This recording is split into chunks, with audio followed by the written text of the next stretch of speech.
Dalam mengerjakan suatu ibadah, tidak semestinya dilakukan hanya sesaat, atau hanya dilakukan di suatu waktu saja.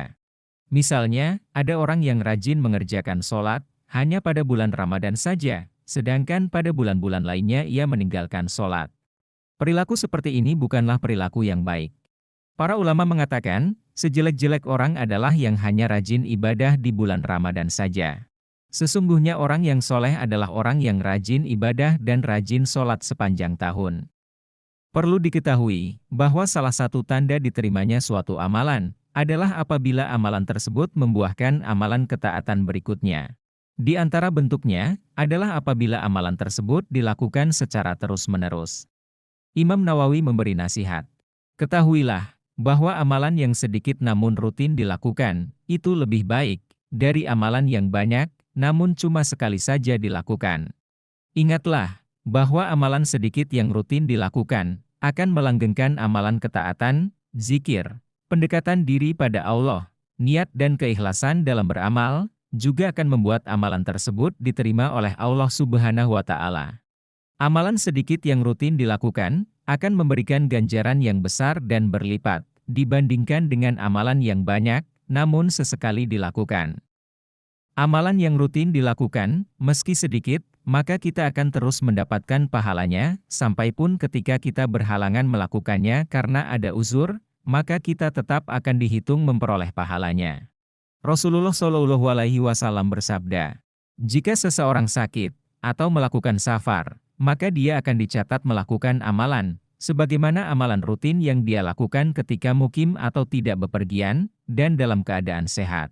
Hadis riwayat Bukhari. Amalan yang rutin dilakukan walaupun sedikit, maka akan mengungguli amalan yang tidak rutin walaupun jumlahnya banyak.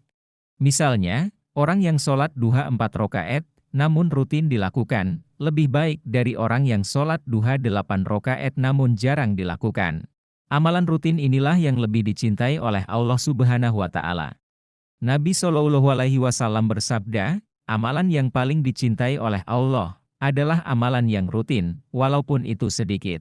Hadis riwayat Muslim. Rasulullah mengajarkan kepada kita untuk melakukan amalan sesuai dengan kemampuan kita, bukan sesuka kehendak kita. Dengan melakukan amalan sesuai dengan kemampuan kita untuk melaksanakannya, maka akan sangat mudah untuk menjadikan amalan tersebut sebagai sebuah kebiasaan. Nabi Shallallahu Alaihi Wasallam bersabda, wahai sekalian manusia, lakukanlah amalan sesuai dengan kemampuan kalian. Karena Allah tidaklah bosan sampai kalian merasa bosan. Ketahuilah bahwa amalan yang paling dicintai oleh Allah adalah amalan yang rutin walaupun sedikit. Hadis riwayat Muslim. Ibnu Rajab Al-Hambali menjelaskan, amalan yang dilakukan oleh Rasulullah adalah amalan yang terus-menerus dilakukan. Beliau pun melarang memutuskan amalan dan meninggalkannya begitu saja, sebagaimana beliau pernah melarang melakukan hal ini pada sahabat Abdullah bin Umar, karena meninggalkan amalan sholat malam. Rasulullah berkata, wahai Abdullah, janganlah engkau seperti si fulan. Dulu dia biasa mengerjakan sholat malam, namun sekarang dia tidak mengerjakannya lagi. Hadis riwayat Bukhari. Orang yang melakukan suatu ibadah meskipun hanya sedikit, namun dilakukan terus-menerus dan menjaga kualitas amalannya, maka orang itu akan terus berada dalam kondisi beribadah, dan terus menjalin ikatan dengan Robnya tanpa terputus. Mudah-mudahan kita dapat beramal walau sedikit namun rutin, dan lebih baik lagi jika kita dapat beramal dengan banyak, juga dengan rutin.